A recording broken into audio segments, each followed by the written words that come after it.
Merci, nous chantons, que Dieu vous bénisse.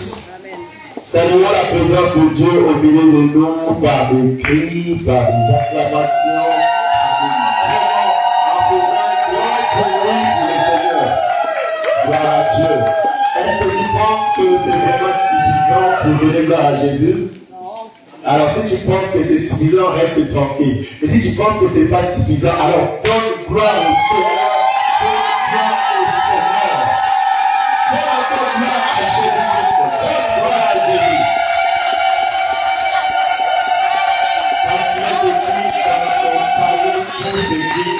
Amen. Dis simplement, dans son palais tout s'écrit. Dans son palais tout s'écrit. Dans le palais du Seigneur tout s'écrit. Gloire à Dieu, Saint béni. Et je vous prie de vous asseoir dans la présence du Seigneur. Amen. Oh, que Dieu nous bénisse ce matin pour sa présence que nous saluons encore ce matin. Sais-tu que Jésus-Christ est au milieu de nous? Crois-tu que sa parole est la vérité? Amen. Alors qu'il en soit ainsi dans ta vie, que la parole de Dieu s'accomplisse dans ta vie au nom de Jésus. Amen. Vous savez, tout homme peut mentir, mais Dieu ne ment jamais. Amen. Ce qu'il lui dit, il le fait. Amen. Ce qu'il lui promet, il le réalise. Amen. Il est le seul qui soit capable de promettre et d'accomplir. Les gens peuvent promettre et ne pas le réaliser parce que les moyens peuvent arriver à manquer.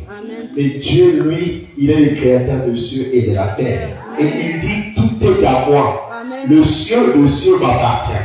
La terre m'appartient. Tout ce qui habite, qui demeure m'appartient. Alors il ne manque de rien. S'il promet, il le réalisera. Et je peux dire qu'après moi, les promesses de Dieu dans ma vie s'accompliront. Les promesses de Dieu dans ma vie s'accompliront. La parole de Dieu dans ma vie s'accomplira. La parole de Dieu dans ma vie s'accomplira. Est-ce que je peux acclamer Jésus pour ça?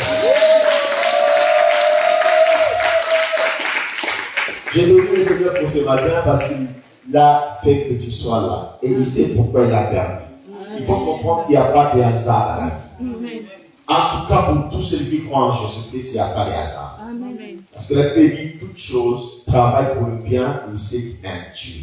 Et cela va pour la volonté de Dieu, pour l'accomplissement de ses desseins. Il faudrait comprendre qu'en tant qu'enfant de Dieu, Dieu a des desseins te concernant. Amen. Et pour que ces desseins les accomplissent, Dieu va faire travailler les choses en ta faveur.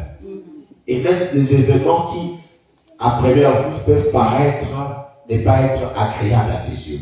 Dieu peut s'en servir pour t'amener à un endroit, t'amener dans une attitude ou dans un état qui va lui permettre d'accomplir dans ta vie ce qui est bien pour toi. Amen. Et qu'il a prévu pour toi. Amen. Voilà pourquoi ne sois pas prompte à tout abandonner ou à te laisser ou à dire que pourquoi ceci m'arrive ou pourquoi cela. Dis-toi, je me confie au Seigneur et je mets ma confiance en lui. Amen. Il sait ce qui est vrai et il sait ce qui est bien et il agira en son temps. Amen. Car il fait chaque chose bonne en son temps. Amen.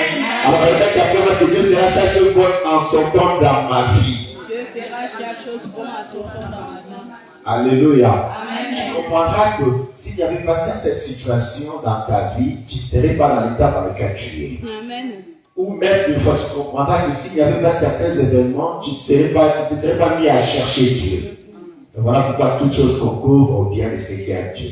C'est à toi de savoir comment et pourquoi et d'agir. Mon message de ce matin, c'est le piège du diable et comment les éviter. C'est ça l'enseignement ou la prédication de ce matin. Les pièges du diable et comment les éviter. Vous savez, Dieu est maître de tout, il est le seul qui détient le tout pouvoir. Puisse le Seigneur bénir sa parole ce matin au nom de Jésus-Christ. Donc je vais vous enseigner calmement et aussi limpidement la parole pour que nous puissions comprendre ce que nous devons faire et c'est comment nous devons nous comporter pour vivre à la gloire de Dieu dans notre vie et ne pas tomber dans l'esclavage du diable ni dans ses pièges. Amen. Amen. Donc quand on parle du piège du diable et comment les éviter. Nous allons d'abord lire dans le livre d'Éphésiens et comprendre certaines choses, chapitre 4, verset 27. J'aurais besoin de bons lecteurs ou lectrices parce qu'on va peut-être lire beaucoup de versets ce matin, selon que Dieu va nous aider. Mais je demande ton attention parce que Dieu veut te bénir ce matin. Amen. Lisons d'abord la Éphésiens chapitre 4, verset 27, et nous comprendrons certaines vérités sur la Bible. Et d'autres lira après nous 1 Pierre chapitre 5, verset 8 à 9. Donc j'ai besoin de des lecteurs ou lectrices, ou même 3 si possible. Mais notez les versets, on va commencer par là, Éphésiens chapitre 4, verset 27, 1 Pierre 5, verset 8 à 9. Et après, on lira Jacques chapitre 4, verset 7. Et ça, sont juste des versets d'introduction pour comprendre une vérité avant d'aller dans notre message.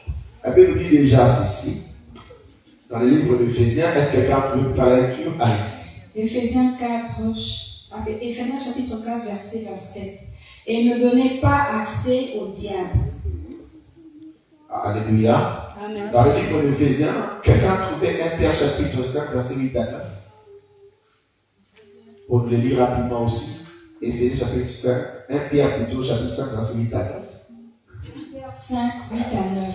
Soyez sobres, veillez. Votre adversaire, le diable, rôde comme un lion rugissant, cherchant qui il dévorera. Résistez-lui avec une foi ferme, sachant que les mêmes souffrances sont imposées à vos frères dans le monde.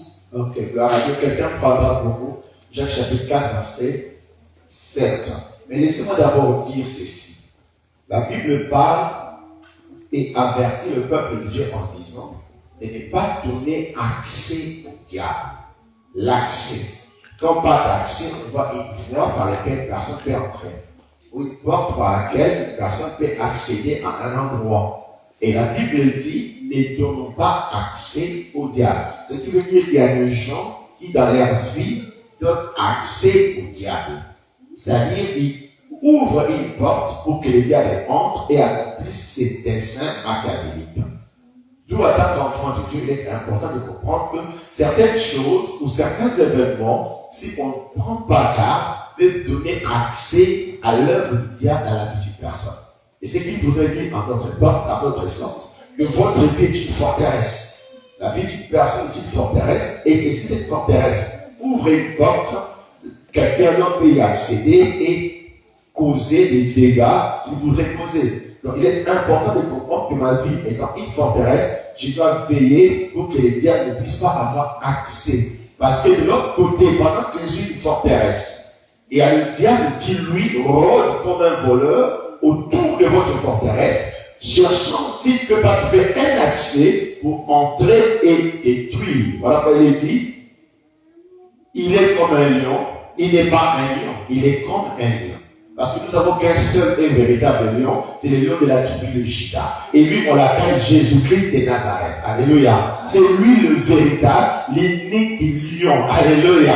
Amen. Il était l'agneau, mais il est aussi des lions. Vous comprenez cela? Voilà qu'on dit, le diable, il prend l'apparence d'un lion, mais il rôde tout autour. Il rôde tout autour de votre forteresse, tout autour de votre vie, cherchant un accès. Un accès que s'il trouve, si vous ne donnez pas accès, il ne peut pas y accéder. Vous comprenez ça? Donc si vous n'ouvrez pas la porte de votre forteresse, les gens ne peuvent pas y entrer. Pour qu'il entre, il faut qu'il trouve un accès. Alléluia. Donc il faut que vous compreniez déjà cette vérité.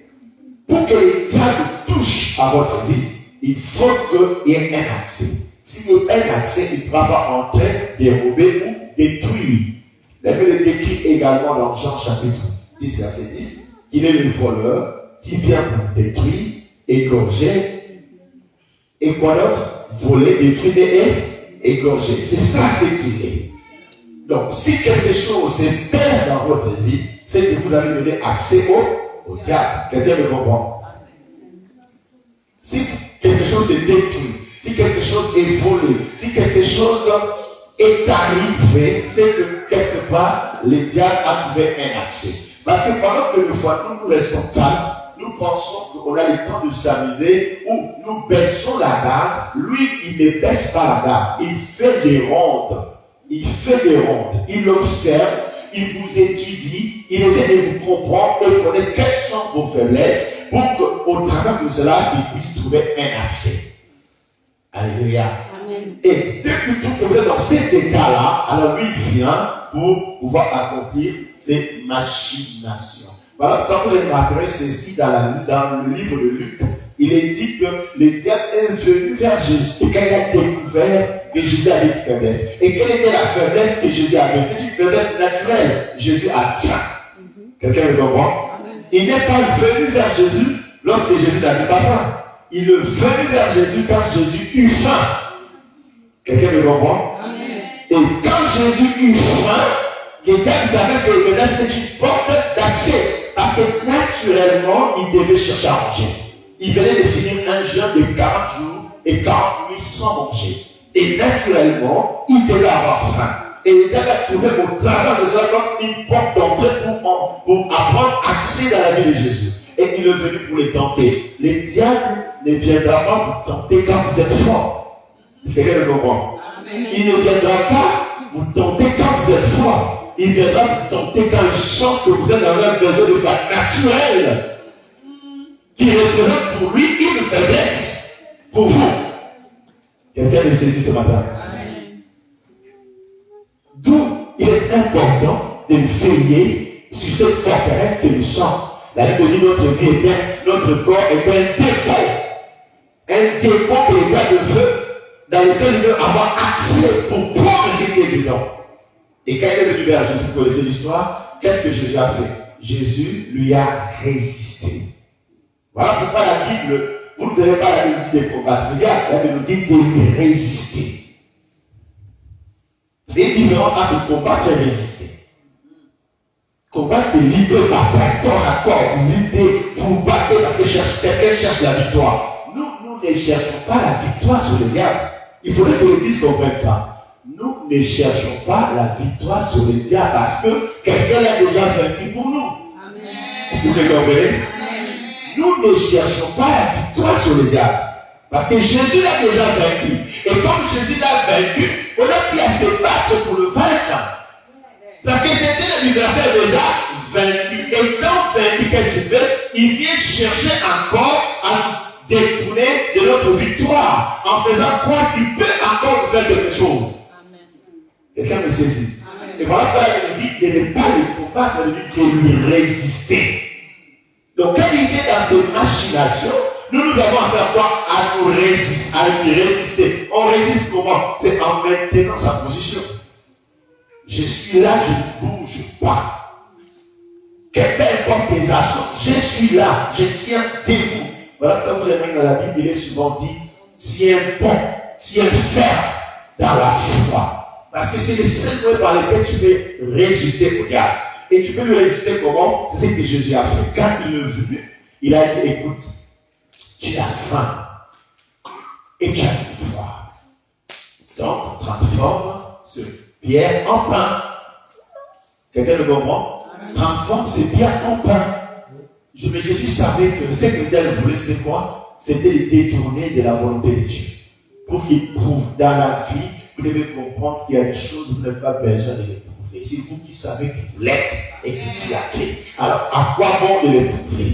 Parce que si vous savez que vous l'avez, vous n'avez besoin de les prouver, les autres vont les découvrir tôt ou tard et d'une manière ou d'une autre. Quelqu'un le comprend? Souvent, les gens tombent dans le piège du diable parce qu'ils veulent prouver ce qu'ils sont ou ce qu'ils ont.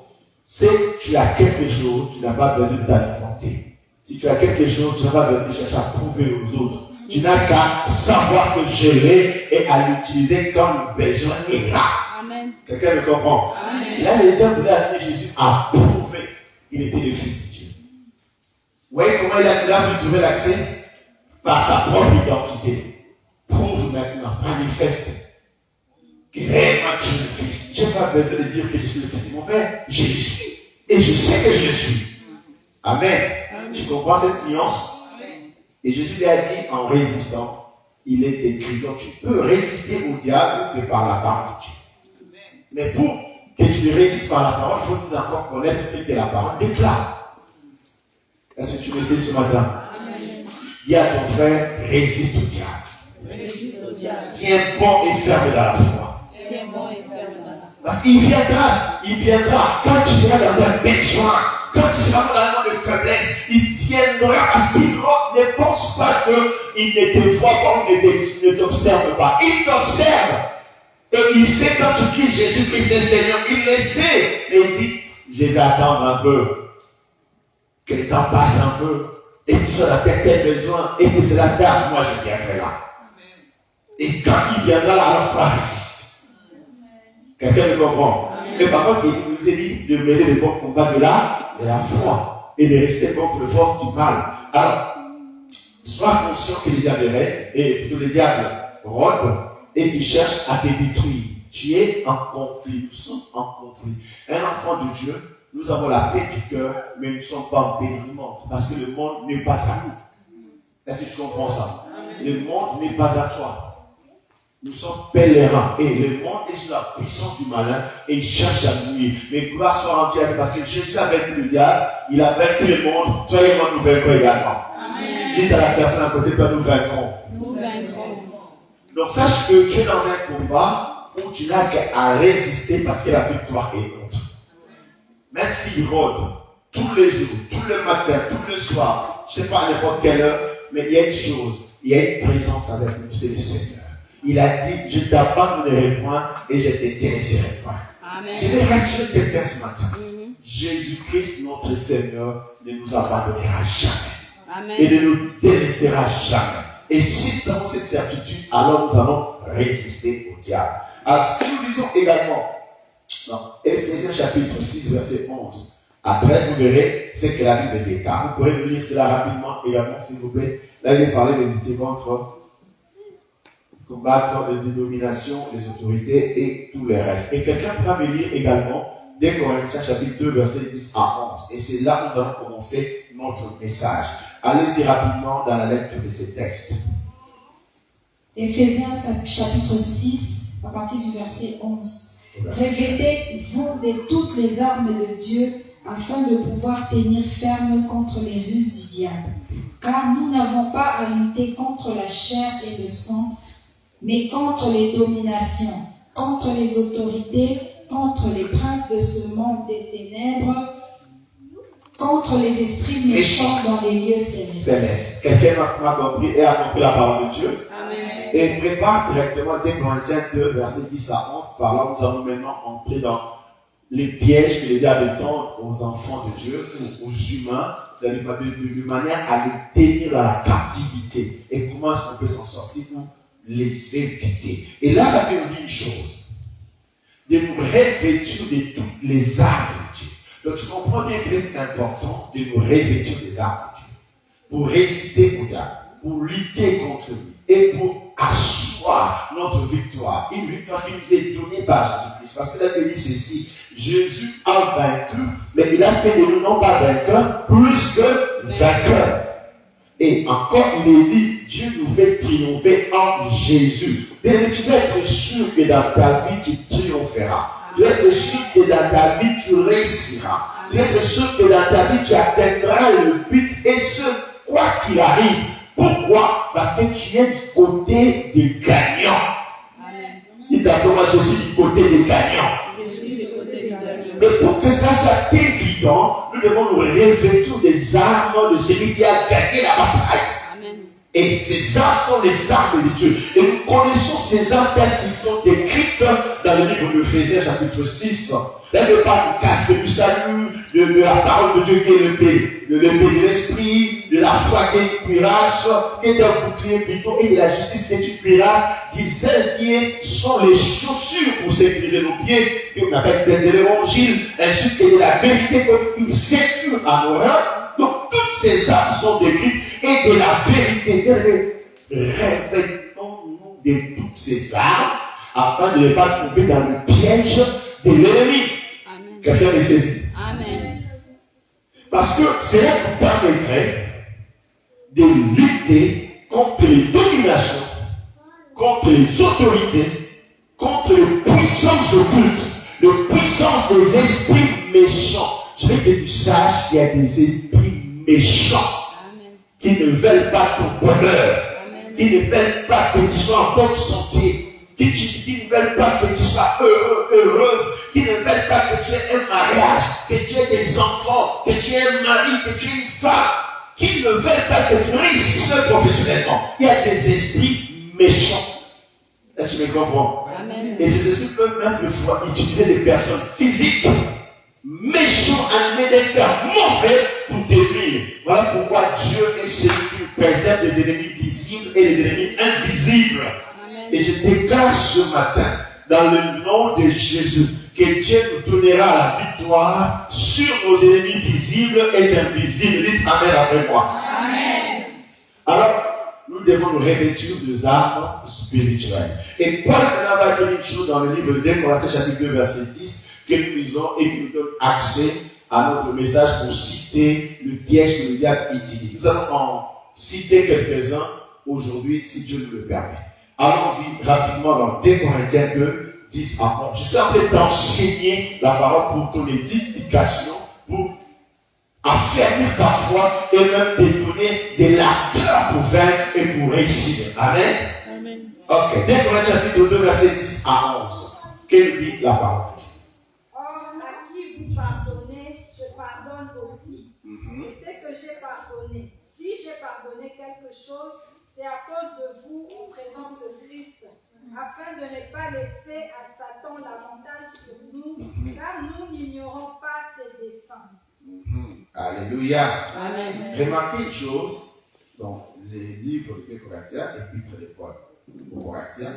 Paul dit ceci: à qui vous pardonnez, je pardonne aussi. Alléluia. Amen. Il dit à qui vous pardonnez, je pardonne aussi. Et il dit une chose, il dit, je vais refaire la lecture, amen, et vous comprendrez ce que je vais insister avant d'aller plus loin. Dans 2 Corinthiens, verset 10 à 11, il dit ceci: afin de ne pas laisser à Satan l'avantage sur nous, car nous n'ignorons pas ses desseins. Alléluia. Amen. Mais avant, ça dit à qui vous pardonnez, je pardonne aussi. Et si moi j'ai pardonné quelque chose, c'est à cause de vous en présence de Christ. Parce que vous avez pardonné, je pardonne aussi. Quelqu'un me suit? Amen. Donc c'est qu'il y a un problème, une offense, un problème qui a fait que les gens étaient dans l'amertume ou dans la colère, ou même les gens étaient troublés. Mais Paul dit, puisque vous avez pardonné, moi aussi je pardonne. Et si je le fais, c'est parce que vous avez pardonné. Et encore, je le fais en présence de Christ, parce que je ne veux pas que le diable ait l'avantage sur nous. Vous comprenez? Donc c'est qu'il y a quelque chose, si l'apôtre ne pardonnait pas, le diable allait avoir l'avantage sur eux.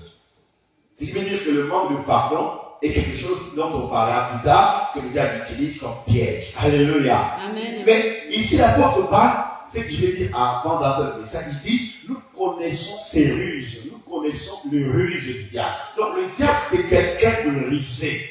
Est-ce que vous me suivez? Amen. Le diable, son pouvoir n'est pas dans la force. Parce que tout pouvoir, c'est Jésus qui le détient.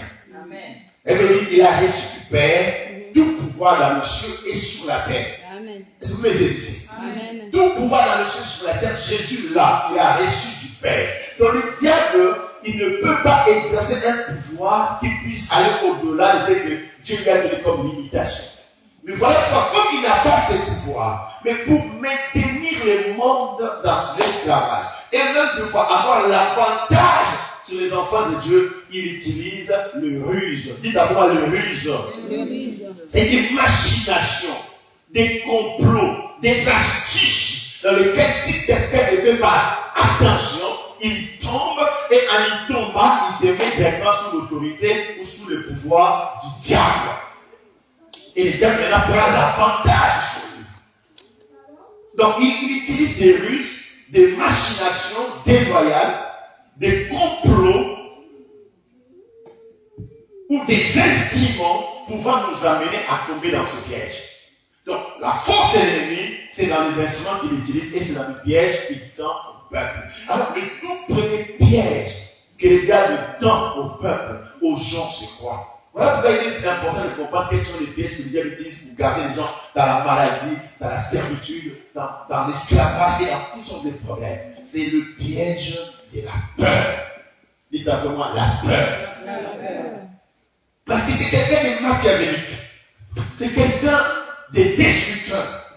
C'est quelqu'un qui ne veut pas ton bonheur, mais gloire à Dieu parce que Jésus l'a vaincu. Ainsi, pour te mettre sous son emprise, les pièges qu'il utilise en premier, c'est la peur. Je veux que tu répètes encore, la peur. La peur. La peur ou la crainte. Beaucoup de gens aujourd'hui sont tombés sous l'esclavage du diable et ont attiré des malheurs dans leur vie à cause de la peur ou de la crainte. Qu'est-ce que la Bible dit d'abord au sujet de la peur et de la crainte? La Bible dit, ce que je crains, c'est ce qui m'arrive. Ce que je redoute, c'est ce qui m'atteint. Est-ce que tu me comprends? Amen. Parce que la peur développe en chacun une attitude ou une attente. Tu as peur parce que tu attends que quelque chose arrive. Tu as peur que quelque chose arrive. Et puisque tu te disposes dans la peur à ce que cette chose arrive, cette chose va arriver. Est-ce que tu comprends ce que je veux dire? Amen. Et le diable, qu'est-ce qu'il fait? Il sème la peur dans le cœur des gens. C'est ça les pièges qu'il utilise en premier. Je vais te dire aujourd'hui, bien aimé, ne te laisse pas accaparer par la peur ou la crainte. C'est un instrument que le diable utilise pour te mettre dans l'esclavage. La peur de voir les choses ne pas marcher demain. La peur de voir les enfants tomber malades. La peur que si l'enfant sort le matin, quelque chose peut lui arriver. Et sans te rendre compte, en nourrissant ces sentiments de peur, tu es en train de provoquer, d'ouvrir une porte par laquelle le diable va entrer pour t'atteindre. Quelqu'un me comprend? Amen. Parce qu'un enfant de Dieu ne doit pas vivre dans la peur. La peur de mourir demain. La peur de mourir l'instant après. La peur d'échouer. Les diables utilisent tous les moyens pour s'aimer la peur. Il peut même, au moyen des informations, s'aimer la peur en toi. Je regarde tellement les informations. Vous savez, au moins les informations, on reçoit tellement de nouvelles qui ne peuvent pas être agréables. Amen. Et à force de recevoir ces nouvelles, tu es conditionné. Vous voyez ce que j'ai envie de dire? Amen. Et à force de recevoir ces nouvelles, ton langage change. Tu commences à parler comme les nouvelles que tu reçois. Et c'est là, si ce sont des nouvelles qui sèment la peur, tu vas parler un langage de la peur. Et voilà comment le diable fait et agit.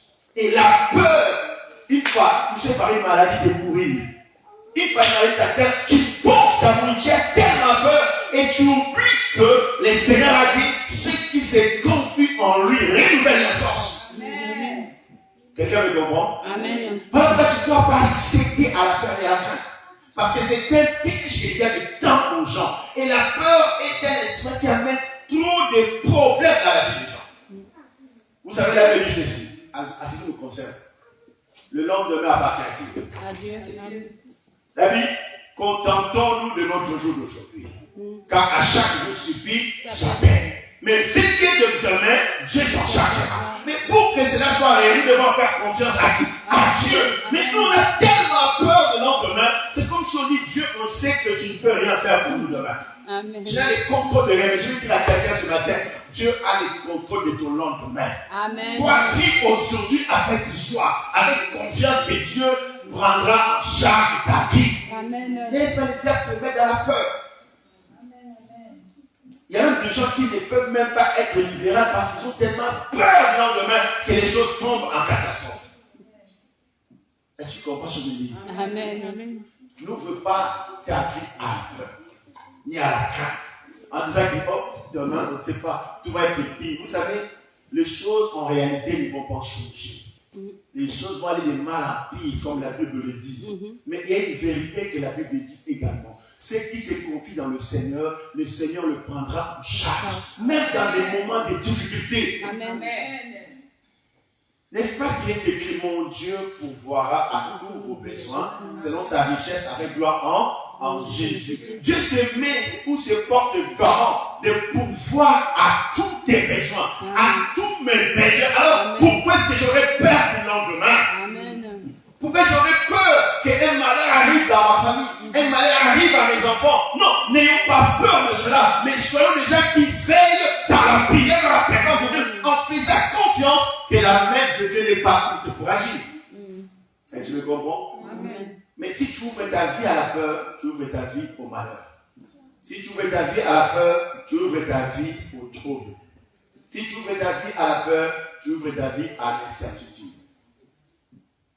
Ce n'est pas tes inquiétudes qui vont changer ta vie. Amen. Tu comprends? Amen. Tu ne pourras même pas faire pousser un cheveu de plus que ce que Dieu t'a donné par tes inquiétudes. Dieu est celui qui nourrit même les oiseaux, qui les sert de nuit et travail. Amen. Mais Dieu les nourrit. Alors pourquoi est-ce que Dieu ne prendra pas charge à toi et à moi, de toi ou de moi, qu'il a créé à son image? Amen. Donc, il y a des choses si simples qu'il faut juste ouvrir les yeux pour voir, mais le problème c'est que nous ne voyons pas. Si nous ouvrons les yeux pour voir ce que Dieu dit et fait, nous agissons comme Dieu dit et veut, alors nous verrons Dieu faire ce qu'il a promis. Amen. Élève ton cœur vers Dieu et n'aie pas peur. Amen. Voilà, quand David dit, je n'ai pas peur des hommes, qu'est-ce qu'ils peuvent me faire? Parce que Dieu est avec moi. Amen. Même quand une troupe en armes s'élève contre moi, je suis confiant parce que Dieu marche avec moi. Amen. Je veux dire à quelqu'un, Dieu marche avec toi. Amen. Même quand tu ne le vois pas, il est là avec toi. Amen. Même quand tu ne le sens pas, il est là avec toi. Amen. Même quand tout est noir, il est là avec toi. Parce qu'il dit, même dans la vallée de l'ombre et de la mort, son bâton et sa houlette est là pour te sécuriser. Maintenant, je dis aujourd'hui que les sorciers de ta famille ne te fassent pas peur. Amen. Que ton chômage d'aujourd'hui ne te fasse pas peur parce que demain tu trouveras du travail. Amen. Est-ce que tu comprends cela? Amen. Que ta maladie d'aujourd'hui ne te fasse pas peur parce que tu ne mourras pas, tu vivras. Amen. Que Dieu te bénisse. Ça veut dire tu raconteras les œuvres des Amen. Est-ce que tu comprends cela? Amen. Il est important que tu saisisses cette vérité. La peur est une arme de l'ennemi. Amen. Sors la tête haute. Même quand l'adversité est là, dis-toi, je n'ai pas peur, le Seigneur est à ma place. Amen. Il te soutient. C'est difficile, mais je vais m'en sortir. Parce que Dieu est avec moi. Amen. On dit à la personne en toute fois, n'ayez plus peur de la vie. N'aie plus peur de la vie. Dites-le-lui, n'ayez plus peur de la vie. Alléluia. Alléluia. Vous savez, il y a des gens qui ont peur qu'on va se moquer d'eux. Si quand je sors là, on va se moquer de moi. Et ils restent enfermés. Ils ont de peur inutile. Vous savez, c'est vous-même qui créez cet état d'esprit chez les gens. Amen. Par votre peur et l'état de tout accès. Quelqu'un m'a compris? Amen. Oh non, ma mère est morte de cette maladie. Moi aussi, à tel âge, je peux mourir de cette maladie. Qui vous a dit que tu pourras pas pareil? Même s'il y a des malédictions générationnelles, mais pour toi, je déclare que cette malédiction s'arrête. Parce que quand tu es en Jésus de Nazareth, donne-moi la même puissance. Oh, je ne veux pas avoir d'enfants parce que dans notre famille, si vous avez des enfants, il y aura un qui aura des problèmes. Qui vous dit ça? Et s'il y a un problème, tu vas le guérir. Tu ne crois pas ça? Alléluia. Oh non, je ne peux pas moi faire ceci parce que dans notre famille, si on se marie, on finit par divorcer. Qui vous a dit que ça sera ton cas? Ça ne sera pas ton cas. Dites-moi, non, ça ne sera pas ton cas. Oh, donnez-moi la main comme nous. Je décrète et je déclare que ça ne sera pas ton cas. Non, Jésus. Alors, tu vas la peur. Et laissez pas le diable agir dans ta vie et trouver accès. Quelqu'un va compris. Et d'ailleurs, la Bible dit ceci. Je vais te dire ce passage avant de laisser ce point. 1 Jean chapitre 4, verset 18. Ça veut dire, dans l'amour parfait, il n'y a pas de crainte. Mais là où il y a la crainte, il y a un châtiment. Disons ce passage rapidement. Ah, j'aime la parole de Dieu. La parole de Dieu est tellement merveilleuse. Tu comprends cela? Bien aimé, nous édifie autant que la parole de Dieu. Lisez-moi cela rapidement, ma fille. Jean 1, Jean chapitre 4, verset 18. 1 Jean.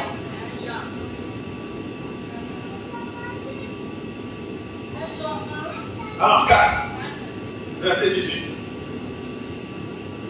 1 Jean 4, le verset 18. Je lis au nom de Jésus. La crainte n'est pas dans l'amour, mais l'amour parfait bannit la crainte. Car la crainte suppose un châtiment et celui qui craint n'est pas parfait dans l'amour. Alléluia.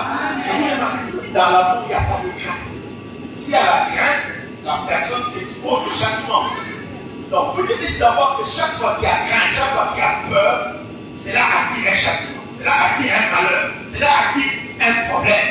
Alors pour ne pas être dans la peur, soyons dans l'amour parfait. Alléluia. Amen. Aimons Dieu, aimons nos semblables. Et fermons nos oreilles, c'est que les gens peuvent penser, nous dire. Et nous verrons que Dieu va nous soutenir. Quelqu'un a compris cela? Amen. Mais la seule façon de vaincre la peur, permettez-moi de venir de là, comment ça sort? De vaincre la peur, c'est de ranimer la foi. Dites la foi. La foi. Pour ne pas tomber dans la peur et ne pas laisser accès au diable, tu peux sortir de la peur que par la foi. Et à ce que tu dois faire, essaye d'écouter les messages qui te donnent la foi. Amen. Évite des messages, des informations qui te mettent dans la peur. Est-ce que tu comprends? Ça veut dire la foi vient de ce qu'on entend. Et ce qu'on entend, c'est la parole de Dieu. Donc pour sortir de la peur, il faut ranimer la foi. Pour sortir de la peur, il faut écouter des choses qui fortifient, qui engendrent en toi la foi. D'où tu vas faire une chose. Prêtez attention à ce que tes oreilles entendent. Quelles sont les choses que tes oreilles aiment entendre? Car ce que tu entends, le diable peut s'en servir et détruire. Dieu peut s'en servir et lever également. Sois sélectif dans ce que tu entends et sois attentif aux endroits où tu prêtes tes oreilles. Car les oreilles sont une porte. Est-ce que tu comprends cela? Tu peux sortir de la peur qu'en élevant, en fortifiant et en édifiant ta foi au moyen de la parole de Dieu que tu entends et des informations que tu reçois. Et une chose qui est importante dans ce cas-là, c'est que tu peux faire, c'est que tu peux t'éloigner de toute personne qui te sème ou qui te pousse dans la peur. Est-ce que tu comprends ça? Amen. Parce qu'il y a des gens qui, lorsqu'ils jouent de la bouche, rien n'est positif, tout est négatif. Amen. Il ne parle que négativement au point qu'ils affectent ton âme et te mettent dans la peur. Amen. Et il faut le voir l'exécuter.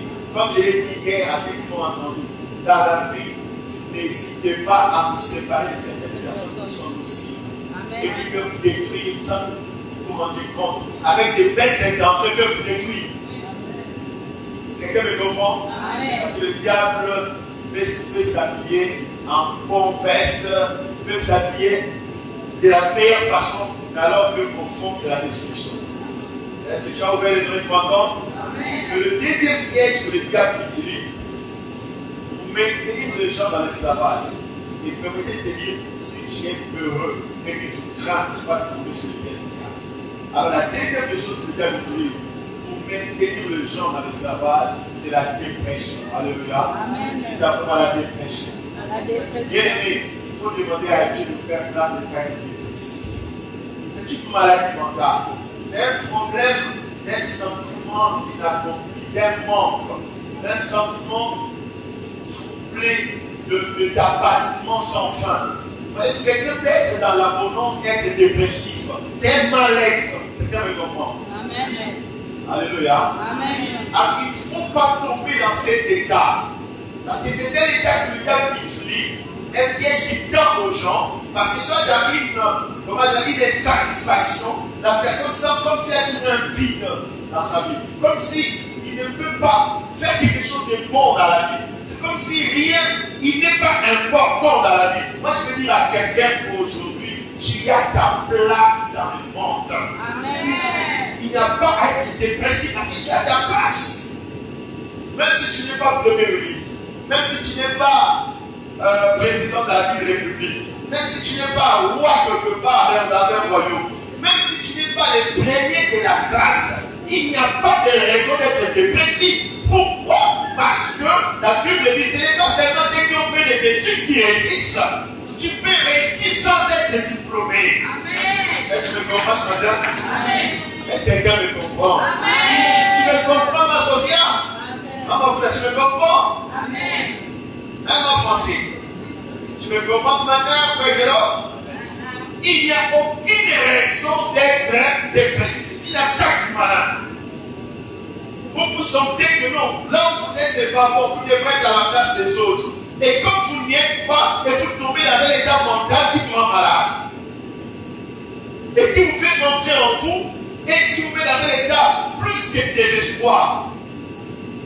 dans un état de refus, ou je dirais de recul en soi-même, où vous ne voulez plus vous ouvrir. C'est comme si les mondes ne servent à rien, et même vous avez envie de mourir.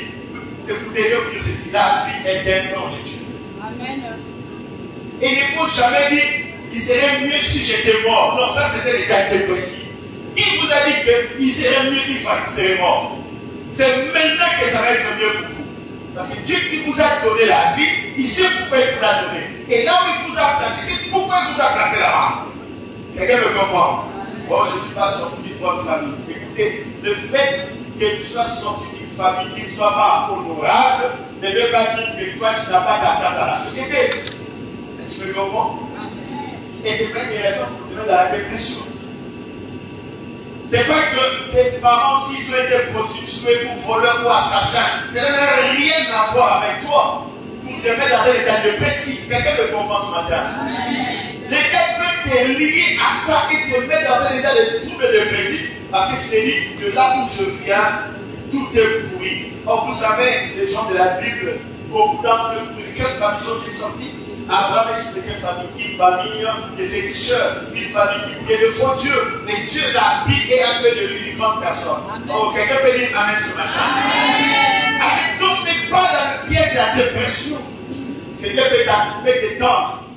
Oh non, mais moi, ma mère est morte trop tôt. Je n'ai pas connu ma mère. Je n'ai pas connu mon père. Mais écoute, tu n'as pas connu ta mère, tu n'as pas connu ton père. Mais toi, tu es en vie. Et c'est une raison pour que tu vives.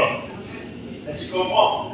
Et il n'est pas dans la dépression où j'ai manqué d'affection. Écoutez, si tu as manqué d'affection, Dieu te donne son affection. Amen. Car il a dit ceci, Dieu a tant aimé les mondes qu'il a donné son Fils unique, afin que quiconque croit dans lui ne périsse point, mais qu'il ait la vie éternelle. Dieu prouve son amour en nous, alors que nous sommes Christ, sans vie, mort dans le péché, Christ est mort pour nous sur la croix. Ne tombez pas dans la dépression. Dites simplement dépression. Voilà, quand on lit d'abord le Proverbe chapitre 17, verset 22, et nous allons comprendre une chose très vite. Proverbe 17, verset 22. Pourquoi t'abattre au fond de toi? Parce que la dépression dessèche les choses. La dépression attire la mort.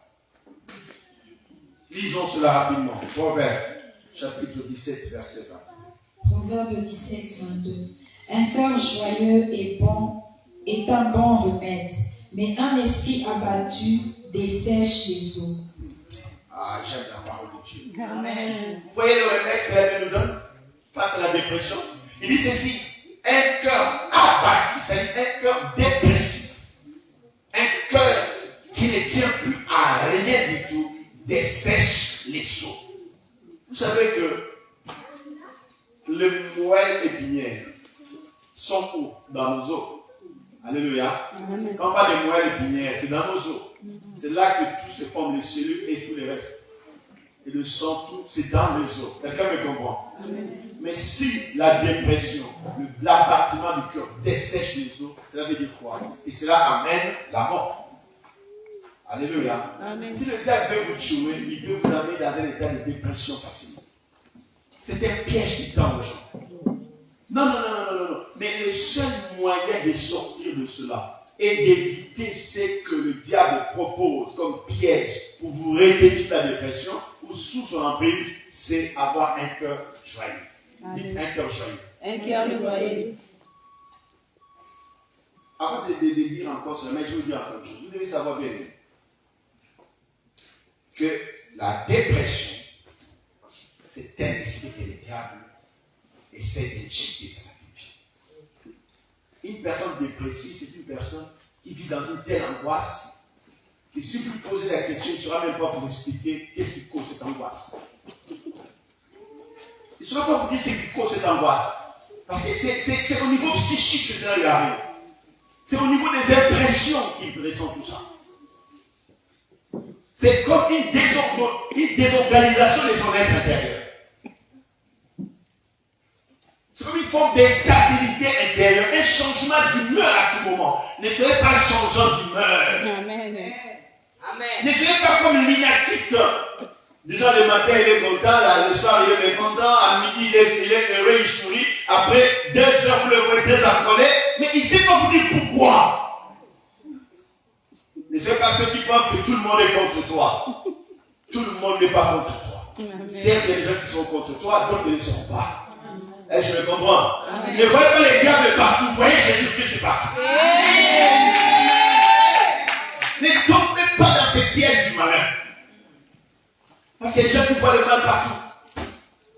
Ils pensent toujours que quelqu'un veut les tuer. Non, il y a des gens qui voudraient vous tuer, mais il y a des gens qui voudraient votre bonheur. Amen. C'est comme ça que Dieu fait les choses. Mais alors, pour sortir de la dépression et pas tomber dans ces pièges, développer un cœur joyeux. Amen. Développer une attitude de joie dans votre vie. Qu'est-ce que cela veut dire? C'est-à-dire, essayez de saturer votre atmosphère des choses qui provoquent la joie. Amen. Trouvez des raisons d'être content et être joyeux. Amen. Si vous êtes dans un couple, vous n'avez pas de millions, mais vous avez des enfants. Faites de vos enfants votre sujet de joie. Amen. Alléluia. Amen. Alléluia. Amen. Vous êtes dans un couple, vous n'avez pas d'enfants, mais faites de votre mari, de votre femme votre sujet de joie. Amen. Alléluia. Amen. Vous êtes dans un travail, vous ne gagnez pas de millions, mais on vous donne 1500 € net. Faites ces 1500 € votre sujet de joie. Amen. Et remerciez Dieu pour cela. Amen. Parce qu'il y en a qui n'en ont pas, mais toi tu l'as. Alors, satire ton environnement des sujets de joie. Amen. Et Dieu a dit que tous ceux qui vivent puissent louer le Seigneur. Amen. Et le fait même que tu sois en vie, fais de cela un sujet de joie. Parce que tu es un don parfait de Dieu. Amen. Et ta vie est précieuse. Amen. La vie et ta vie vaut plus que de l'argent. Amen. Alléluia. Amen. Essaye de trouver des raisons pour être heureux, pour être content. Essaye de, je te dis bien, essaye. Fais tout ce qu'il faut pour s'attirer de l'environnement. Parce que là, il dit ceci. Dans le livre de Isaïe, lisons ces c'est son verset 1. Lisons cela. Et c'est son verset 1. Je vous enseigne et je vais qu'aujourd'hui, quand vous rentrez ici, le diable ne m'aura plus, ne tomberez pas dans ce piège. Amen. Même si les choses, c'est compliqué, je sais que Dieu est là. Je ne les laisserai pas avoir l'accès ni l'avantage. Amen. Parce que c'est pas parce que tu as échoué que tu vas être triste et abattu. Non, tu vas te relever, dire, j'ai échoué maintenant, demain je réussirai, je reprendrai et je réussirai. Amen. L'échec, c'est pas la fin. Amen. C'est l'abandon qui est la fin. Amen. Et si tu te relèves, tu verras que l'échec n'est pas la fin. Amen. Ah, lisez-moi cela rapidement, ma fille. Ésaïe 63, verset 1. Je lis au nom de Jésus. Amen. Qui est celui-ci qui vient des dons de Bostra, en vêtements rouges, en habits éclatants et se redressant avec fierté dans la plénitude de sa force? C'est moi qui ai promis le salut, qui ai le pouvoir de délivrer. Nous continuons. Pourquoi tes habits sont-ils rouges et tes vêtements comme les vêtements de celui qui foule dans la cuve? J'ai été seul à fouler au pressoir et nul homme d'entre les peuples n'était avec moi. Je les ai foulés dans ma colère, je les ai écrasés dans ma fureur, leur sang a jailli sur mes vêtements et j'ai essuyé tous mes habits. Amen. Amen. Ici, là, on parle de celui qui vient de Bosra, qui vient d'Éton. Elle dit c'est lui qui a promis le salut. Alléluia. Amen. Et tu comprends ce que je vais dire aujourd'hui. Je vais dire que tu vas être content. Pourquoi? Parce que tu es avec toi quelqu'un qui a promis le salut. Est-ce que tu me comprends? Mais tu ne dois pas désespérer. Tu ne dois pas plutôt te laisser dans la dépression. Parce qu'il y a quelqu'un qui a promis le salut. Et le Seigneur a promis une chose dans sa parole. Il a dit ceci. Tous ceux qui espèrent en lui ne seront jamais confus. Voilà pourquoi tu vas être fier et tu vas avoir confiance et tu vas croire et tu vas te faire le sujet de joie. Parce que le Seigneur, Dieu Tout-Puissant, qui lui seul peut fouler au pressoir toutes choses, lui il t'a promis le salut. Qu'est-ce que je veux dire par là? Je veux dire que bien aimé, tu ne dois pas être dans la dépression parce que peu importe ce que le monde peut vouloir te faire ou te présenter, tu as quelqu'un qui t'a promis le salut. Amen. c'est que tu t'en sortiras. Parce que quelqu'un te l'a promis. Et il a pris des résolutions de te faire le bien. Cette personne, c'est Jésus-Christ de Nazareth. Et puisqu'il est là, et qu'il t'a pas abandonné, alors et un esprit serein. Amen. Dites la sérénité. La sérénité. Dites, sois serein dans l'esprit. Amen. Sois joyeux. En tout cas, les personnes qui procurent la joie. Va dans les endroits pas malsains, mais les endroits purs où on peut trouver également la joie. Et prends ton plaisir dans la joie de la parole de Dieu. Amen. Alléluia. Amen. Comme David disait, j'ai pris mon plaisir dans la loi de ta bouche. Et ne sature-toi de l'environnement joyeux. Et évite des personnes qui amènent des nouvelles tristes. Quand tu discutes avec lui, tu rentres chez toi abattu. Quand tu parles avec lui, tu as l'impression que le monde va terminer demain. Amen. Quand tu es avec lui, tu as l'impression que tu ne réussiras pas dans la vie. Amen. Parce que les gens qui sont de ton statut ne réussissent jamais. Évite ces personnes-là. Car ce sont des sujets de la dépression. Mais moi, je vais te dire aujourd'hui que tu réussiras. Amen. Tu vaincras. Amen. Tu atteindras le but. Amen. Tu seras guéri.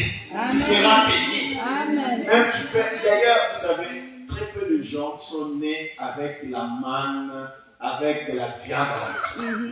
Très peu de gens. Mais la plupart de ces gens qui ont l'abondance se demandent où est-ce qu'ils ont commencé. Ils ont commencé comme toi. Amen. D'autres ont été chauffeurs de bus. Je ne cite pas les chauffeurs de bus. Parce qu'ils gagnent d'abord mieux même que beaucoup ceux qui travaillent dans les sociétés. Vous savez, vous les savez, non? Oui. Mais quand on voit chauffeur de bus, on dit c'est quelqu'un de basse classe. Mais en réalité, c'est pas ça. D'autres ont été comment? Des gens manutentionnaires, mais à un moment de Dieu a donné juste une idée. Et ça leur a donné la fortune. Pourquoi? Parce qu'ils n'ont pas abandonné. Ils n'ont pas dit non, c'est mon sort, je reste comme ça. Ils disent non, j'avance dans la vie, j'avance et je prends tout ce que Dieu me donne. Et j'avance. Et le j'ai dit à quelqu'un, avance et tu atteindras. Mais sois pas dépressif. Oh non, moi, ma famille, personne n'a réussi, toi tu réussiras. Amen. Je le décrète et je le déclare, toi tu réussiras. Amen. Au nom de Jésus. Sortir de ces pièges et un cœur joyeux. Et sature-toi de l'atmosphère de joie. Quelqu'un m'a compris? Amen. Vous pouvez marcher, voilà pourquoi l'apôtre Paul dans 1 Thessaloniciens chapitre 5, verset 16 dit, réjouissez-vous dans le Seigneur, et je le répète, réjouissez-vous.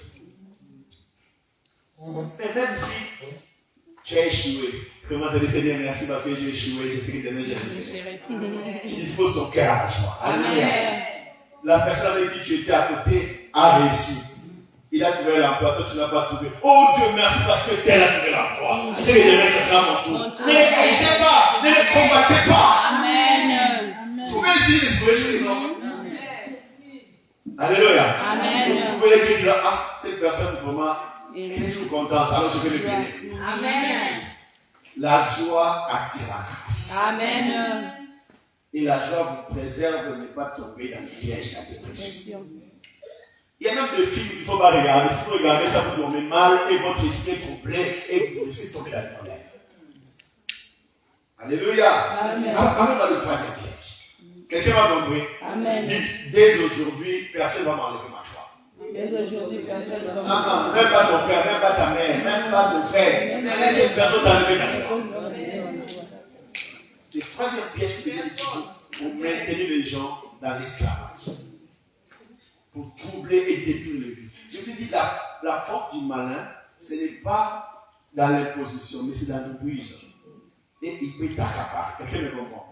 Alors, le troisième piège, c'est l'amertume. Dites à moi l'amertume. L'amertume.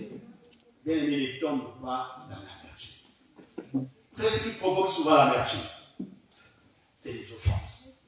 Dites à moi les offenses. Les offenses. C'est quoi les offenses? Les mal que quelqu'un vous fait. Quelqu'un vous fait du tort. Et vous devez savoir souvent que ceux qui font du tort aux gens ne sont pas des gens qui sont loin. Ce sont des gens avec qui on est trop liés. Amen. Vous remarquez une chose, quand quelqu'un qui est loin de vous fait du mal, ça ne vous dérange pas trop. Moi. Ça ne vous gêne pas trop. Parce que vous ne les connaissez pas. Vous vous en foutez de lui. Quelqu'un veut vous rencontrer dans la rue, il pousse à base, il continue votre vie. Mais si quelqu'un vous fait du mal, il est tout proche de vous, ça reste là. Alléluia. Alléluia. Est-ce que quelqu'un a compris ce que je veux dire? Je vous dis que les plus graves offenses sont causées par les gens avec qui on est proche. Ou les gens avec qui on est lié. Et voilà quand vous remarquerez que Jésus a dit ceci. Dans la parole dit, un homme aura pour ennemi les gens de sa propre famille. Alléluia. Parce que ce qui peut vous faire plus de mal sont les gens qui sont au milieu de vous. Les gens qui sont avec vous. Quelqu'un à qui vous avez dit mon confident. Avec qui vous devez partager des secrets. Voilà pourquoi je dis tout ce qui est partagé n'est plus un secret. Amen. Vous comprenez ça? Tout ce qui est partagé n'est plus un secret. Et quand même, les amis, les amis, tout ce qui est partagé n'est plus un secret. Amen. Pour que ça soit secret, il faut que personne ne sache. Si quelqu'un le sait, il n'est plus un secret. Parce que vous savez, lui aussi il connaît quelqu'un qui est son confident. Il peut retenir et ne pas le dire. Mais un jour, il lui dira. Ah, tu sais, t'es là.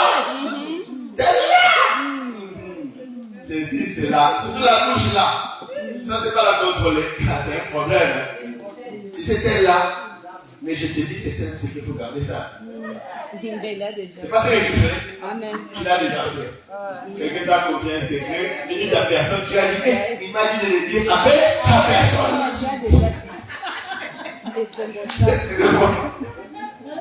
Car ça c'était secret. Quelqu'un comprend? Amen. Donc ce qui est partagé n'est plus un secret. Amen. Un secret on ne partage pas. Il n'y a que Dieu qui le sait et toi. Si quelqu'un le sait, ce n'est plus un secret. Voilà pourquoi les offenses sont souvent causées par les gens contre les proches. Parce que vous n'avez pas fait des choses comme avec lui, mais vous l'entendez ailleurs. Une fois que vous l'entendez ailleurs, vous dites, ah bon, il m'a trahi. Et ça fait tellement mal que vous dites, non, c'est fini. Et vous tombez dans la magie. Alléluia. Amen. Je vous dis une vérité. Vous devez savoir ce que je vous ai dit là, c'est dans Matthieu chapitre 18, verset 35 à 36. Matthieu chapitre 18, vous lirez à la maison. Hein. Matthieu chapitre 10, verset 36. Matthieu 18, 35 à 36. Vous verrez tous les gens de dire là. Jésus a dit, l'homme aura pour ennemi les gens de sa maison. Donc je vais vous dire une chose. Si vous partagez une chose avec quelqu'un, attendez-vous à la fin d'un jour quelque part. À moins que Dieu fasse grâce que la personne vous soit loyale. Quelqu'un me comprend? Amen. Voilà pourquoi dans la vie, Dieu a besoin de personnes loyales. Parce qu'il y a des choses dont on ne peut pas garder, on doit juste partager. Quelqu'un me comprend? Amen. Parce que c'est tellement gros, c'est tellement fort qu'il faut les partager pour se soulager. Et voilà pourquoi on a besoin de personnes loyales. Et le diable, sachant cela, qu'est-ce qu'il fait? Il utilise ces situations pour faire tomber les gens dans l'amertume. L'amertume, c'est un sentiment de rancœur. Parce que quelqu'un vous a fait du tort, quelqu'un vous a fait du mal. Alors, vous commencez à ressentir de la rancœur dans votre cœur de la personne et vous dites non, le mal qu'il m'a fait, je ne lui pardonnerai pas ça. Vous avez entendu des gens dire je ne pardonnerai pas ce mal-là. Les gens ont entendu quelqu'un dire ça, même deux fois quand même. Tu as dit à quelqu'un, lui là, je lui pardonne les gens. Parce qu'il y a la quoi? L'amertume de l'offense. L'amertume de l'offense. Or, la Bible dit ceci. Le diable cherche à mettre les gens dans l'amertume pour que les gens soient privés de la grâce de Dieu. Il sait que si tu es soumis à l'amertume, il te fera priver la gloire. Parce que l'amertume va détruire ta vie. Va détruire ta vie. C'est un piège spirituel de temps, l'amertume. Voilà pourquoi bien aimé, une chose est vraie. Et que vous devez savoir. Si vous refusez de pardonner, vous êtes en train vous-même de vous refuser la grâce de Dieu. Amen. Est-ce que tu comprends ça? Amen. Je sais que tu as un peu froid, moi aussi. Je vous ai été par la parole de Dieu nous sommes. Amen. Amen. Ne perds pas ton attention parce que c'est important. Beaucoup de gens aujourd'hui vivent dans la nature parce qu'on leur a fait du tort. Mais je vais vous dire une chose. Vous devez pardonner. Pourquoi est-ce que vous devez pardonner? Parce que le livre de Hébreux, chapitre 12, verset 15, dit ceci. Le racine d'amertume nous prive la grâce de Dieu, mais peut faire aussi que beaucoup de gens soient affectés. C'est-à-dire quoi? L'amertume peut t'amener dans un comportement qui fera que beaucoup de gens soient également touchés par le problème. Est-ce que tu comprends? Amen. Voilà pourquoi tu dois éviter d'avoir la nature. Mais une vérité que tu dois comprendre. Quand quelqu'un te fait du mal, la personne, lui, peut être tranquille, à l'aise, parce que c'est sa nature de faire le mal aux gens. Mais toi, qui on a fait du mal, tu souffres et tu te mets dans un état qui, au lieu que la personne qui t'a fait du mal soit détruite, c'est toi qui se détruit. Dès que tu le vois, tu as envie de le tuer. Dès que tu le vois, tu as envie qu'il disparaisse. Alléluia. Dès que tu le vois, ton cœur se serre et ton cœur s'enfle. C'est comme si ça prend de folie. Hein, tu comprends les rancœurs, hein, Amen. tu as envie qu'ils disparaissent. Et j'ai envie que si les yeux étaient de bord, beaucoup de gens seraient morts par le regard. Alléluia. Amen. Parce que tu le regardes au coin des lèvres là. Si seulement il pouvait disparaître là. Bien aimé. Voilà, en agissant ainsi, qu'est-ce qui se passe? Tu commences à afficher un comportement qui peut toucher les autres. Qui peut également affecter les autres. Mais non seulement ça, tu t'attires toi-même des problèmes dans la vie. Vous savez, beaucoup de cancers sont liés à la nature d'Allah. Pas besoin d'avoir de la nature d'Allah. Il faut purifier son cœur. Et on purifie son cœur par le pardon. Écoutez, accorder le pardon à certaines personnes, non pas parce qu'ils le méritent, mais parce que vous ne voulez pas vous avoir des problèmes dans votre vie. Amen. Pourquoi vous les pardonnez? Non pas parce qu'ils méritent votre pardon. Amen. Non pas parce que vous les aimez, mais parce que vous dites non, je ne veux pas avoir de problèmes dans ma vie. Amen. Voilà pourquoi je te pardonne, va-t'en, laisse-moi tranquille. Amen. Quelqu'un ne comprend? Oui. Et je vous dis aussi une chose, la maturité, ce n'est pas que quand tu pardonnes, tu redeviens ami. Non. Est-ce que vous comprenez? Amen. Il y a des choses qui vont penser être le péché, ce n'est pas un péché. Parce qu'il y a des gens que les dieux peuvent envoyer spécifiquement pour semer la vertu en toi. C'est-à-dire, ils sont envoyés par le diable. Amen. Il vient pour t'offenser, pour que tu tombes dans l'amertume. Amen. Et que dans ton amertume, tu aies un fer. Amen. Il y a des gens qui peuvent amener les gens à l'enfer à cause de l'amertume. Amen. Parce qu'il a dit celui qui ne pardonne pas ne sera pas pardonné. Et je disais dans la maturité, c'est que si tu pardonnes quelqu'un, mais tu sens que tu ne peux pas continuer avec lui parce que chaque fois que tu le verras, ton cœur aura des problèmes. Alors autant rester de loin de ce qui peut poser l'amertume dans ton cœur. Est-ce que tu comprends ça? Amen. Est-ce que tu es la personne dont je ne t'ai pas? Je te pardonne, prends ton chemin, je prends le mien. Parce que je sais que si je suis avec toi, je vais commencer à me supprimer les passés. Et pour que je ne me souvienne pas des choses passées qui vont troubler mon cœur, et que Dieu puisse ne pas m'accorder sa grâce, alors je fais quoi? Les chemins, il y en a nombreux. Tu prends à gauche, je prends à droite. Tu prends à droite, je prends à gauche. Et que Dieu soit pour nous tous, et que le ciel nous soit ouvert. Quelqu'un me comprend? Est-ce que Dieu est mon ennemi? Non, tu n'es pas mon ennemi. Est-ce que Dieu est mon adversaire? Non, tu n'es pas mon adversaire. Je vais te dire bonjour, oui, bonjour. Je vais te dire bonsoir, oui, bonsoir. Mais chacun suit son chemin. Parce que je ne veux plus être en face des offenses. Et je crains que quelqu'un m'offense à nouveau. Je veux préserver mon cœur. Garde ton cœur plus que toute autre chose. Quelqu'un me comprend? Quelqu'un me comprend? Mais il y a ceux-là qui sont tellement gracieux, qui sont tellement forts, psychologiquement, mentalement forts. Tu le tapes aujourd'hui, il te pardonne, demain il te tient la main, on marche ensemble. Il y a des gens comme ça. Est-ce que pas les condamner? Dieu a donné ce cœur-là. Est-ce que tu comprends? Amen. Mais il y en a d'autres qui ne peuvent pas. Tu l'as piqué ici. Tu dis non, je ne vais pas être piqué demain. Je peux être piqué demain. Alors je fais quoi? Papa, maman, merci. Je te pardonne, oublions ça, attention. Mais elle devient plus piqué, je ne fais pas. Amen. Quelqu'un me comprend? Amen. Tu vois les mains demain, qu'est-ce qu'il fait? Il se cache. Vous n'êtes pas besoin d'aller quelqu'un. Vous devez refuser de pardonner à quelqu'un. Le monde est tellement grand et il y a de l'espace pour tout le monde. monde. Amen.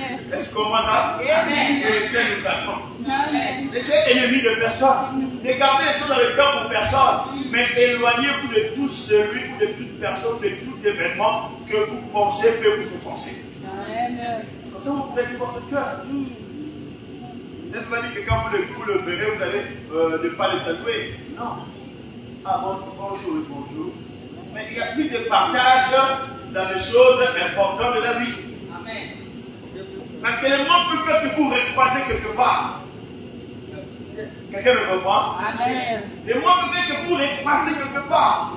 Mais comme vous avez traité votre cœur, il n'y aura pas de problème. Vous avez pardonné, il n'y aura pas de problème. Mais si vous n'avez pas pardonné, il y aura de problème.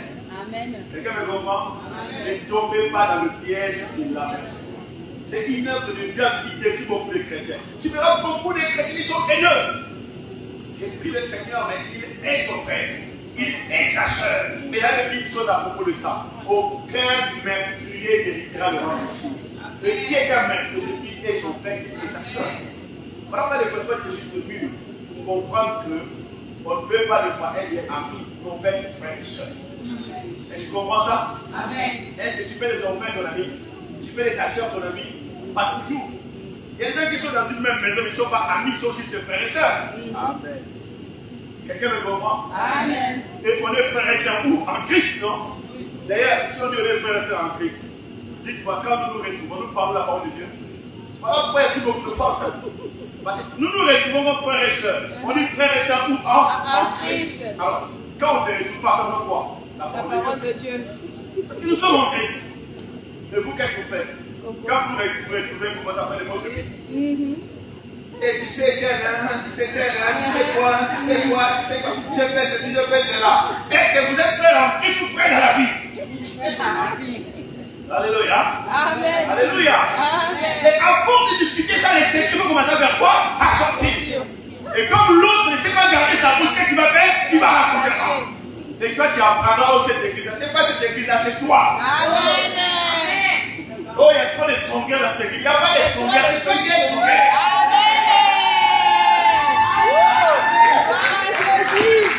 Ah, Jésus, mon Dieu. Ne tombons pas dans les pièges du diable.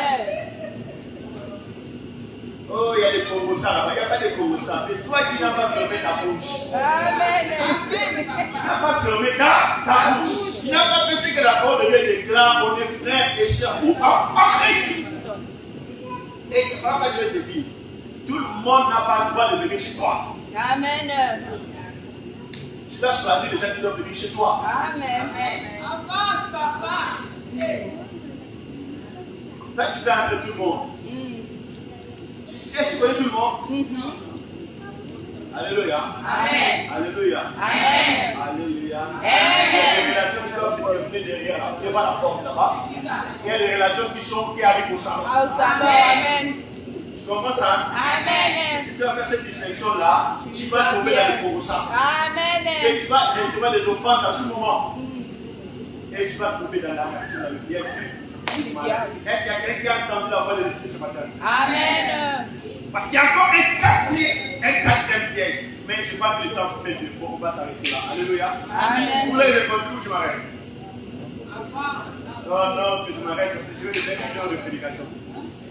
Alléluia. Amen. Il reste deux pièges que je voulais encore donner. Et c'est deux pièges très importants. Donc on continue ça demain, dimanche prochain, d'accord? On continue ça dimanche prochain? Amen. Qui veut qu'on continue ça dimanche prochain? Qui veut qu'on continue dimanche prochain? Levez la main que vous. Non, il y a une minorité là. Dimanche prochain, les autres ne veulent pas ça. Qui veut qu'on continue dimanche prochain? Moi je regarde le main. D'accord, ok, on laisse Dieu le soin de cela pour dimanche prochain. Alléluia. Qui veut que je continue? Ah non, voilà pourquoi vous ne levez pas la main. Non, lève la main, dis-moi, qui veut que je continue? Ah mon Dieu, majoritaire. On va sortir à quelle heure là? Alléluia. Je sais qu'on a encore 1 heure pour que notre culte se termine. Mais là, il faut penser, je pense terminer plus tôt. Mais alors, laissez-moi juste vous dire une chose.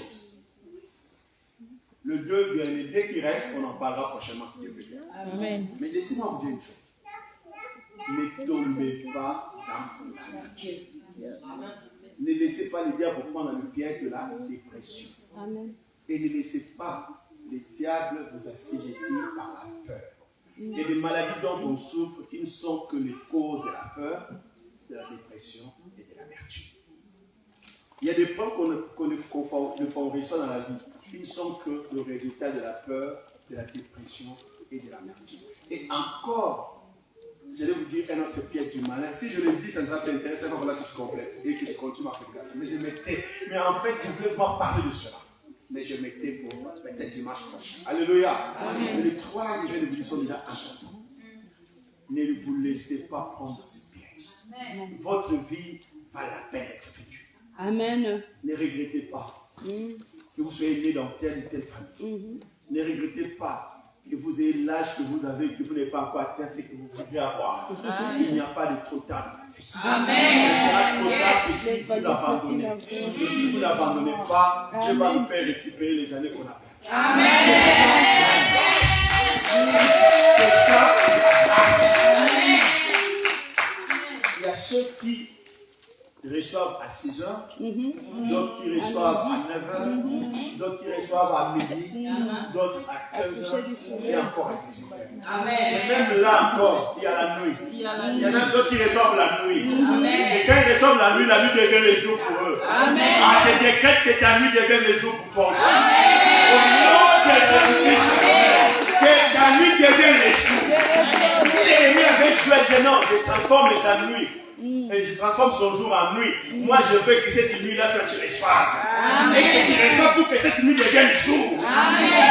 Est-ce que quelqu'un a compris cela? Amen. Je change le temps pour toi. S'ils avaient dit que non, nous changeons, moi, je rechange ça pour toi. Amen. Dites Jésus est bon pour moi. Jésus est bon pour moi. Amen. Non, lui, il est à 18h, c'est fini. Qui vous a dit qu'on reçoit jusqu'à 18h?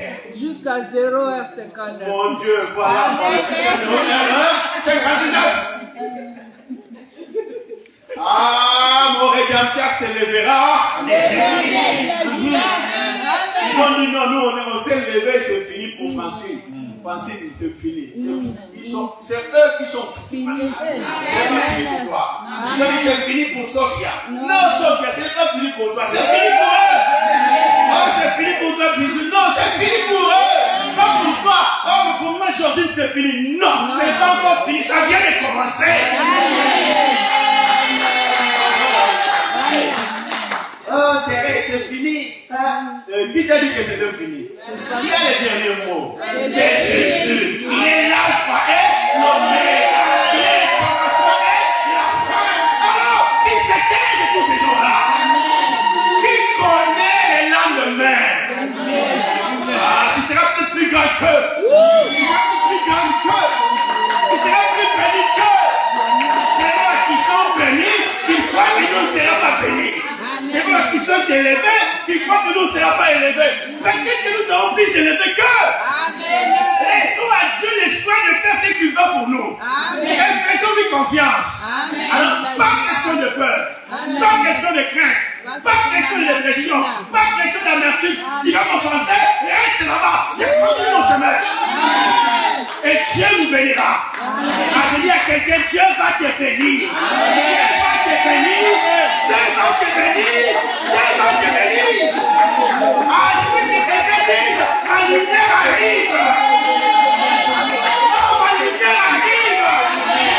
Ma lumière arrive. Ma lumière arrive. Ma lumière arrive. Ma lumière arrive. Je déclare que Dieu s'est levé sur nous. Dieu s'est levé sur toi. Dieu s'est levé sur ta vie. Et au nom de Jésus-Christ, tu peux te lever et te mettre à prier maintenant. Lève-toi, commence à prier maintenant. Alors prie au nom de Jésus. Commence à prier au nom de Jésus. Commence à prier. Commence à prier. Commence à parler à Dieu. Lève-toi car ta lumière arrive. Lève-toi car ta lumière. Mets-toi à prier comme un soldat. Comme une soldate, comme quelqu'un qui ne se laissera pas dans les pièges du malin, quelqu'un que Jésus a béni, quelqu'un que Jésus a honoré, alléluia, car Dieu va nous honorer, Dieu va t'honorer, je le déclare. Prie le Seigneur, prie le Seigneur, prie le Seigneur, Prie le Seigneur Dieu Tout-Puissant. Alléluia. Gloire à Dieu. Orobosé. Kakaremana Koro. Yebataka. Shindaba Robo. Kakarema. Oromoseka. Oreba Baba Reba. Mon Rédempteur s'élèvera le dernier. C'est Jésus-Christ. C'est Jésus, lui l'alpha et l'oméga. Il s'élèvera les derniers dans cette assemblée, dans mon ministère, dans ta vie. C'est Jésus qui s'élève. C'est Jésus qui s'élève. Et c'est Jésus qui opère. Orobo Takarimana. Et Korobo Sheka. Mareba Tako. Arimataka. Imatoko Rebata. Kakareba. Orobo. Eka Oremasa. Bakarema. Orobo Tekaba Baba. Parle à Dieu. Parle à Dieu. Parle avec enthousiasme. Parle. Que peut me faire mes adversaires? Si Dieu est pour moi, qui sera contre moi? Je suis fort. Mon Dieu pourvoit à tous mes besoins selon sa richesse, avec gloire en Jésus. Lui me tiendra devant moi tous les jours de ma vie, parce que le Seigneur est avec moi. Il ne m'abandonnera jamais. Il ne me laissera point. Il est ma force, mon ombre à ma main droite. J'ai pris tout par Jésus-Christ qui me fortifie.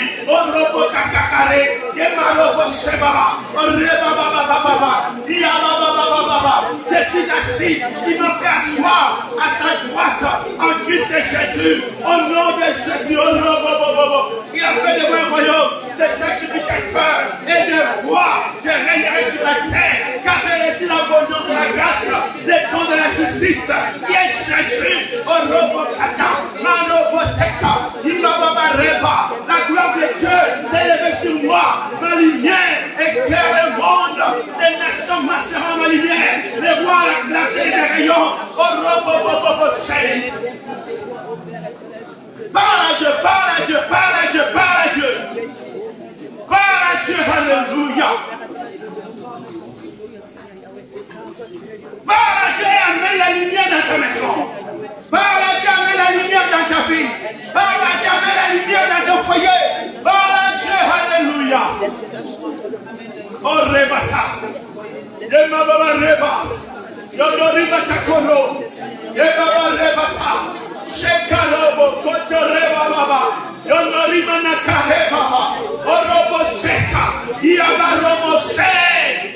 Jesus Oro. Orobote. Yaba Baba. Qui sont-ils pour me condamner? Si Dieu est pour moi, qui me condamnera? Si Dieu est pour toi, qui te condamnera? Personne. Aucune malédiction ne peut me retenir. Aucun démon, aucun esprit méchant ne peut me retenir. Parce que Dieu me porte par ses ailes. Dieu me porte sur ses ailes. Au nom de Jésus, Alléluia. Lève ta main droite maintenant. Et dis après moi, Seigneur Jésus. Seigneur Jésus. Je ne me laisserai pas. Je ne me laisserai pas. Pris dans le piège du malin. Pris dans le piège du malin. Parce que toi, tu es à ma droite. Parce que toi, tu es ma droite. Toi, tu es mon soutien. Tu es mon soutien. Tu m'as donné la vie. Tu m'as donné la vie. Pour une raison. Pour une raison. C'est que je manifeste dans le monde. C'est que je manifeste dans le monde. Ta gloire. Ta gloire. Car je suis ta gloire. Car je suis ta gloire. Je suis ta gloire. Je suis ta gloire. Je suis ta gloire. Je suis ta gloire. Maintenant, faites que Seigneur, ta gloire éclate dans ma vie. Ta gloire éclate dans ma vie. Que ta gloire éclate dans ma vie. Que ta gloire éclate dans ma vie. Au nom de Jésus, j'ai une place dans ce monde. J'ai une place sur la terre. Parce que ta parole déclare, les cieux des cieux sont à l'Éternel. Les cieux des cieux t'appartiennent. Mais la terre, tu l'as donnée au Fils des hommes. Je suis fils de l'homme. Je suis fils de l'homme. Je suis fils de l'homme. Je suis né d'une femme. Né dans la terre. Né sur la terre. Engendré sur la terre. Et j'ai reçu également la sémence de Dieu. Je suis né de nouveau comme premier-né dans l'assemblée des saints, dans l'assemblée de premier-né. Donc j'ai droit sur la terre, j'ai droit dans la terre, j'ai droit et la terre, je me l'ai donnée. Je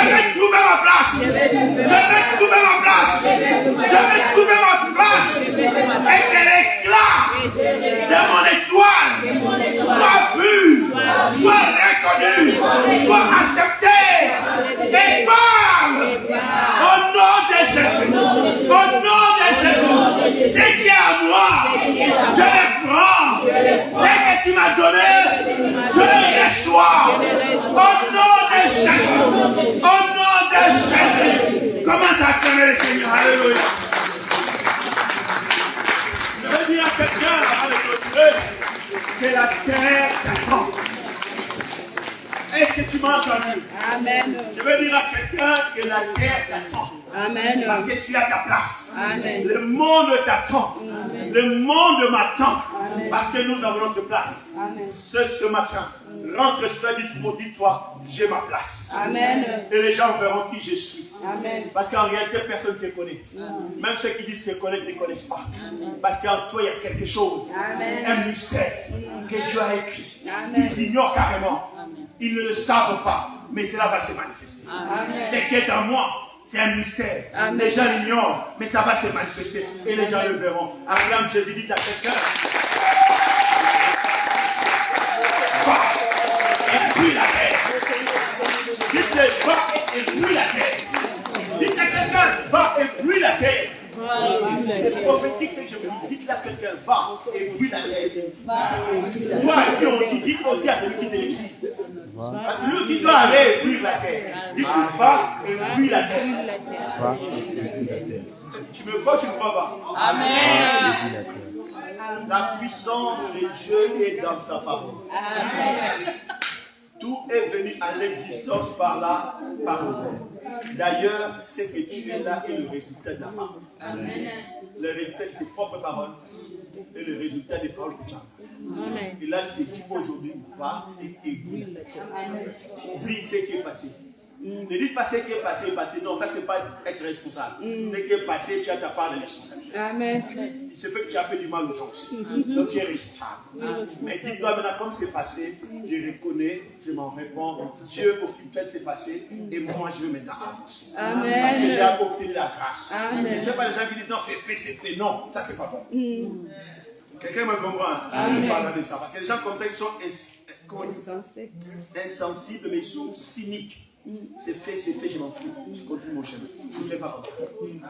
C'est fait, je fais du tort, pardonne-moi, je le reconnais. Mais on ne peut pas rester là pour qu'on avance. Seigneur, aide-nous à avancer. Amen. Moi, je vais avancer. Je veux aussi que toi aussi tu avances. Pas dire c'est fait, je m'en fous. Sinon, ça va te rattraper. Quelqu'un me comprend? Amen. Va et ébule la terre. Amen. Je vais dire que je t'aime beaucoup. Dieu est bon. Va et ébule la terre. Est-ce qu'on va acclamer Jésus? Je vais la table.